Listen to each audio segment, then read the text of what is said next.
Hello, Squirrel Tribe. So, just off the bat, let me tell you, we're taking a small break from politics today, from talking about Biden, from talking about Trump. I will say that my husband, Kevin247 over here on YouTube, he asked me earlier, he said, when is the DNC? When is the Democratic National Convention? Because we were both kind of curious about it, because that's going to be its own circus or shit show, however you want to phrase it, once it happens. And I looked it up, and I'm pretty sure it said it was like August 9th through the 11th in Chicago. And I personally love Chicago. Downtown Chicago is absolutely beautiful, absolutely beautiful. And I jokingly was like, hey, do you want to go? We could go troll the DNC, like go just make fun of stuff and watch everything. And then I realized I would not like to do that, because I feel like it's going to be if all the insane asylums just opened up and let everybody out into one specific location. That's what the DNC is going to feel like to me. Men dressed as women, women dressed as men, purple hair, half naked, all kinds of weird stuff going on, angry. I don't want to have anything to do with that. So guess what? We will not be August 9th through the 11th, Chicago. We'll watch the DNC on TV and troll it from the living room instead. So I want to talk to you about some random things today, because that's what I'm in the mood for, and hopefully y'all don't mind. And if you do, you can go. It's okay. I don't mind. Do what you need to do. I love you either way. But I came across this thing, and I have to show this to you, because when I saw this, I legitimately thought this was Wayne Brady. If you've ever seen Wayne Brady, you'll know exactly who I'm talking about. If not, Google him, and he looks just like this guy. So you see this guy's face. Passing by this little picture, I was like, hey, that's Wayne Brady. But no, here's the headline. This is out of Minnesota. The Minnesota anchor has worked at the NBC affiliate since 2023. NBC, all right? The headline, see a Minnesota morning anchor come out as gay on live TV. I'm so nervous right now. Why is this a thing? Out of curiosity, why is coming out of the closet a thing? Now, I read some of the comments, and some of them were like, well, seeing somebody who is in a position of power is not really the right word, but somebody who has a presence on TV, it gives like other people it helps them see that it's okay to come out. Like when basketball players do it, or football players do it, or anybody with a audience or something to say comes out. It's supposed to, in theory, make it easier for smaller, younger children or people to come out, because they can see that anybody can do it. But here's the thing. I never, held a press conference or came out as straight on anything, and it doesn't make sense to me. And I don't want to sound, heartless, but we keep giving it all this media attention, like, oh, guess who just came out as gay? Who cares? Who cares? Let them love who they love. It doesn't need to be announced from the rooftops or anything else. Who you do things with in your bedroom, that's on you. Like, that's all you. It's not something that everybody needs to be informed of. And making it a big deal, to me, is why it's so difficult for people to then come out in real life, because we've made it this huge production, this huge to-do. Stop. That's it. Just stop. It's not a big deal. Whoever you sleep with is who you sleep with. Again, we don't need banners and whatnot for it. I saw that and I was like, really? Because a lot of people are saying, we're here for the news. We don't care who you sleep with. Why is this what you're doing? Shut up and do your job. Kind of like people tell LeBron, shut up and dribble. And there's been all kinds of stuff said to media personalities or sports people or whatever else, or actors, about how we don't care what you do. We don't care about your political affiliation, any of this other stuff. We're here to watch a movie that you've made. We're here to watch a news anchor, present the news. We're here to watch a basketball player play, whatever. We don't care about all those other things. And so I just find it interesting that this is still a thing, that people are using their, I guess, platforms to give people information that some people may not want. Again, everybody's different. I just saw it and I was like, why is this still a thing? But anyway, that's not the point. All right, so the next thing I saw here, deadly heat wave shatters temperature records in the West. It says the blistering heat has killed at least 5 people, including a motorcyclist who died from heat exposure in California's Death Valley over the weekend. So the temperatures have been absolutely just ridiculous everywhere. And I know some people are going to be like, it's always been hot, this isn't a big deal. But I think it is for a lot of people, because yes, it's always been hot, but it is hotter this summer, and there is less shade for a lot of people this summer, because corporations go through and cut down all the trees and put up a parking lot or sidewalks or businesses or whatever else. So you're losing shade, you're losing places and ways for the earth to stay cool in certain areas, right? Well, Death Valley, I feel like the name pretty much gives you an idea of what you can expect there. So these motorcyclists, there's like a group of motorcyclists that decided that they were going to go through Death Valley, and it reached 128 degrees. Well, on a motorcycle, you don't have any AC flowing your way. You don't have cover from the sun like you do in a car. So on a motorcycle, you're going to be way worse off in the elements because, again, you're getting scorched by the sun. The heat is there. There's no breeze. There's no air conditioning. There's no safety, no anything else. And a lot of people on motorcycles are wearing really heavy gear so that if they were to fall, they are protected with their jackets, their helmets, their gloves, their pants, their boots, everything. So it sucks that this person died, but it's also like, make smarter choices. I don't like that one. Like I said, I feel bad for him, but it's like, pretty sure you could have looked at the weather, seen it was going to be 128 degrees, done a little simple, calculations in your brain about how hot that was going to feel, and then not go do it. Maybe that's just me. I wouldn't have done it. I don't feel like riding around in 128 degrees with no AC or shade. If you can avoid it, you should avoid it. Now, there are people out there who can't avoid it, like the homeless population. Hard for them to avoid the weather. And so you're going to see more and more in the summer and especially in the winter of homeless populations, homeless people, losing their life. We saw it 2 years ago in Vegas. Body on the side of the sidewalk, died from heat exposure. That's a thing that happens. That's something that can't be helped a lot of the times for those people. But this person who decided they wanted to go in the middle of Death Valley on a motorcycle when it was 128 degrees, I feel sorry for your family, but make smarter choices. We can't always, how to phrase this? You can't constantly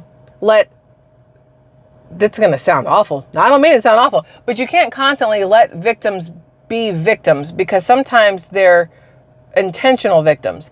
That sounds heartless, and I hope it comes across the right way, and it's not meant to be heartless, but it's like, what is it? Play stupid games, win stupid prizes. Again, sounds heartless, but we got to quit letting people do stupid stuff and then telling them that it's okay. And that's pretty much what it is. When somebody in 128 degrees goes and ride their motorcycle in the middle of Death Valley for shits and giggles, play stupid games, win stupid prizes. Anyway, so the reason I brought up that heat wave is because, thank you, Sarah, who emailed me this. Side note, 3rd Avenue Bridge reopens to traffic after getting stuck halfway due to the heat.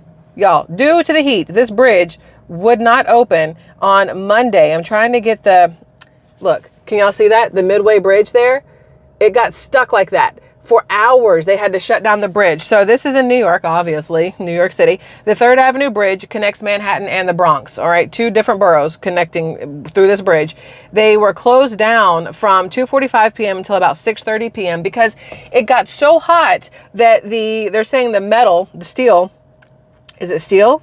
I don't think it's steel. Yeah, it says expansion of steel. Okay, so the steel expanded in the heat of whatever the heat was on Monday, which they don't specify what the temperature was, which I find real interesting, that they tell you that this happened because the machinery overheated, but they don't tell you what the temperature was.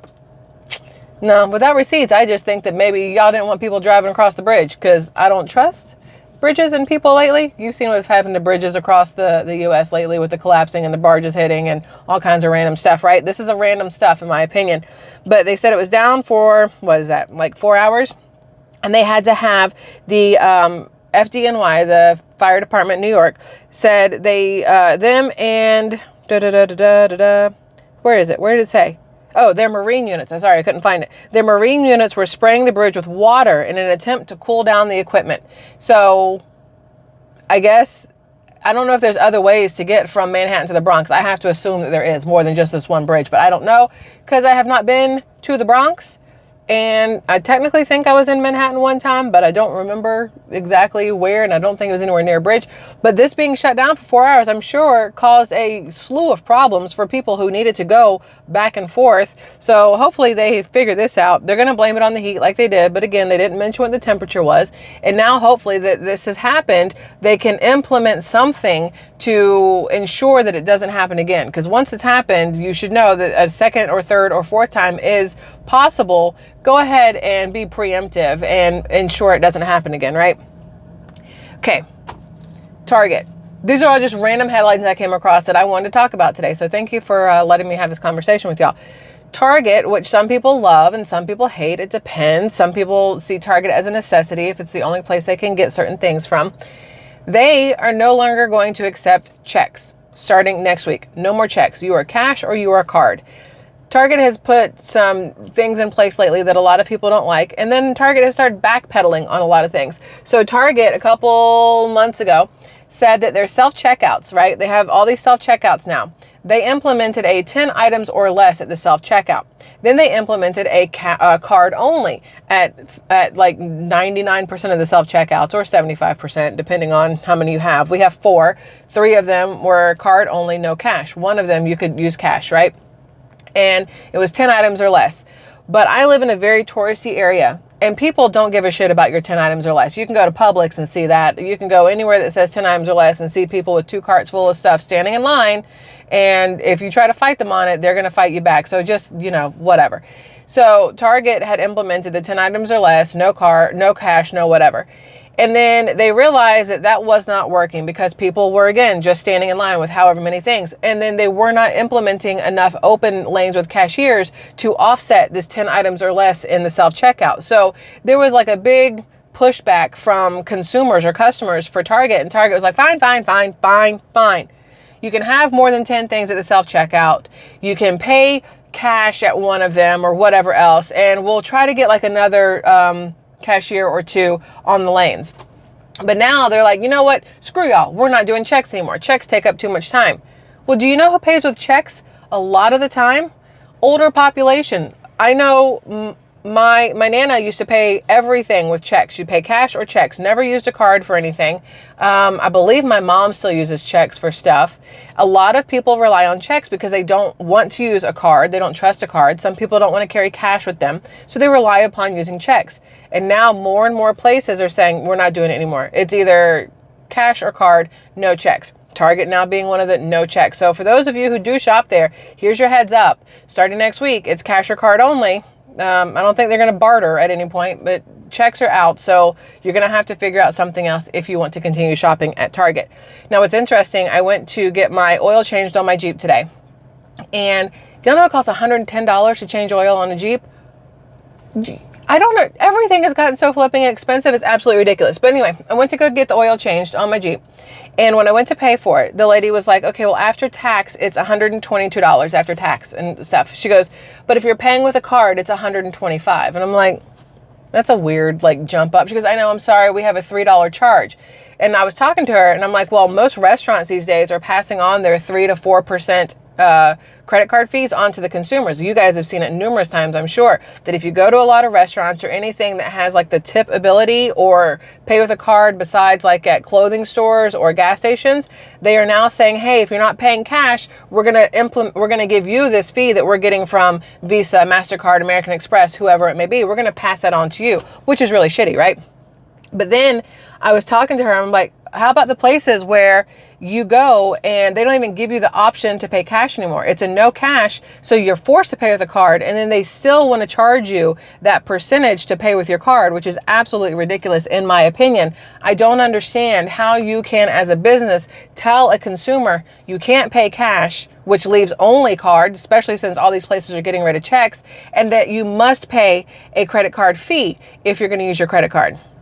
How long until that's a situation where you can't get out of it? Because a lot of people will just say, screw them, boycott that place, whatever it is, don't go back there. And that sounds great to me. Sounds great to me because they're taking away your ability to have a choice on how you're going to pay or whatever, right?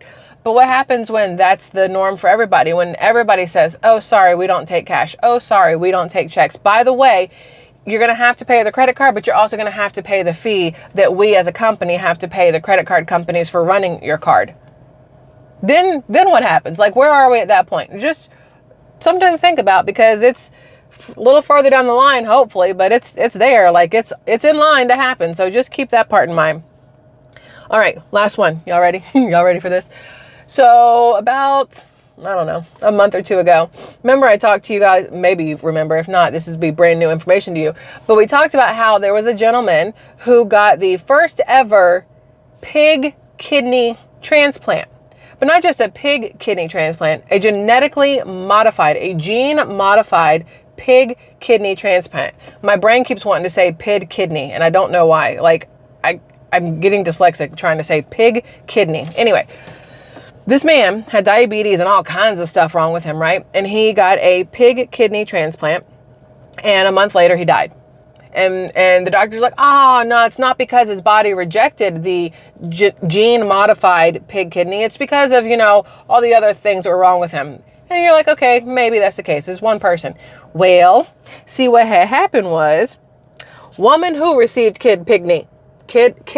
This is what I keep doing. Pig kidney. I swear I've never been dyslexic, but the older I get, the more everything's just like Scrabble up in here. Anyway, so this woman, a woman who received a pig kidney transplant and heart pump, dies. Now they're going to say it's the heart pump. Well, that's 2 pig kidney transplants that have died within like a month or 2 of getting these things done. These gene modified pig kidneys. Second person that's died. And these are things that they're wanting to put out on the market for people, because they said that every day 7 people need some sort of transplant, a kidney transplant, or some sort of lung, heart, kidney, whatever transplant. 7 people a day need them. Or no, 7 people a day are on the list for them. 15 people a day die from not having a transplant. And I'm like, your math isn't mathing. If only 7 people a day need it, then how come 15 people a day are dying? Like, I'm very confused on how your math is working here in these articles, but whatever. The what it comes down to is they're saying that more and more Americans, or people, probably Americans, are in need of some sort of help health-wise because of all the slew of diseases and chronic illnesses and everything that everybody has. And I'm like, if you just step back, like this is like an iota of a step back, we can all clearly see that the farther we have gone into processed food, genetically modified territory, the worse off we have gotten health-wise. The more people that need diabetes medicine, the more people who have heart attacks, the more people who are morbidly obese. And it all coincides with all of the foods and all the things they are doing to our food. Then you add in all the different chemicals that are put into everything we put on our body, whether it's our lotions, our deodorants, our makeup, hell, our clothes, the things we wash our clothes in, everything we cook with, just the air we breathe. Like, we're getting to a point where it's going to be almost impossible to be a healthy human. I'm waiting for the day, and I'm really not, because it's a really crappy day, but I don't think there will ever be a day where a human makes it from birth to long life, like past 80, without having some sort of health issue. Whether it's a heart attack, whether it's cancer, whether it's diabetes, whether it's gluten sensitivity, whatever, whether it's, heartburn, like something, because it's almost impossible to avoid these things with everything that's being put into our food and everything else that we use on a daily basis. So when they say the second person has died from a pig kidney transplant, I'm like, all right, next month we hear third person, then the fourth person. How many people die before they go, finally, eureka, we've got it. Now everybody can have their own pig kidney. Then where are these pig kidneys coming from? Are they making them in a lab like they're now making chicken? Because I know there's a lot of pigs around, but are there that many to just start giving away pig kidneys for people? I'm very curious how this is really working. All I can think of is Island of Dr. Moreau and like all these different things where there's just weird science going on. That's where I think these pig kidneys are coming from. Not from the pig that you're, getting your bacon and your stuff from. It's from some weirdly grown pig that has been super modified to be able to be put into humans. It's like human centipede, but it's like human pig, and it's really, really weird, and I don't like it, but some people will need those and rely on those. So let science do what science does, but it still weirds me out. So that's that. Listen, SquirrelTribe, like I said, I just didn't want to talk politics today. I just want to talk about whatever else. So thanks for letting me jump off the cuckoo train of the Biden administration and then, just all of it. It's a lot. It's going to continue getting, more prevalent in the next couple weeks up until November 5th. And I can't even imagine what the DNC is going to be like. Like, seriously, in Chicago, it's going to be an interesting situation. I will be tuned in for that for sure. But I love y'all immensely. Thank you for letting me have this conversation. I would love your thoughts on any of the topics we discussed today. And I'll see you guys again tomorrow. And it may be politics, it may not be, but either way, it'll be something interesting. So, love y'all. Bye.